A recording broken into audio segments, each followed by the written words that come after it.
Cordon bleu pang ulam o pang negosyo? Etong video na to ay para sa'yo. Bumili ako ng 2 chicken breast, tapos ginawa ko, hinati ko pa siya para maging 4. Pagkahati ko naman, ginawa ko, binutterfly ko siya para mas maging malapad.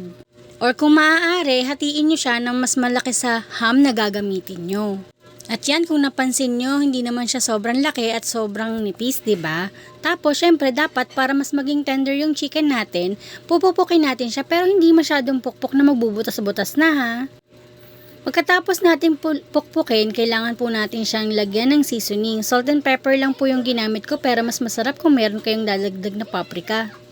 Para mas mag-enhance sana yung lasa, kaya lang wala akong stock dito sa bahay namin eh. After nyo pong mag-seasoning, lalagay nyo na po yung ham at saka yung cheese. Sa cheese naman kung gaano kahaba or gaano kataba yung gusto nyo, pwede naman din po. After nito, kailangan po muna natin siyang irolyo sa loob ng plastic or pwede naman po sa plastic labo lang, hindi katulad ng ginamit kong cling wrap. I-store lang po natin siya sa freezer ng 30 minutes or hanggang mag-harden lang siya. Importante po yung procedure na ilalagay po natin ng 15 to 30 minutes yung ating chicken para po kapag nilagyan po natin siya ng breading, hindi po siya agad maghihiwa-hiwalar or biglang kakalas yung lalabas yung cheese at yung ham. Ginawa ko pong procedure ay dry, wet, dry. Yan po, flour, egg, and bread mix lang po. After ko po siyang lagyan ng breading, yan po yung ginamit ko pong cling wrap. Ibabalot ko lang din po siya para po mas mag-harden po siya. Nilagay ko po siya sa freezer for 15 minutes bago ko po siya iprinito. And then kapag golden brown na, ayan, ready to serve na.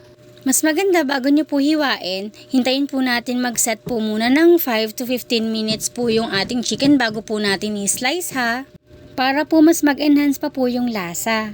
Nagustuhan nyo po ba ang aking video? Kung ako sa inyo, magluto na rin po kayo ng cordon bleu sa inyong bahay. Hindi po kayo magsisisi dahil sobrang sarap po talaga nito. Para po sa dip, gumawa lang po ako ng garlic mayo. Bye-bye!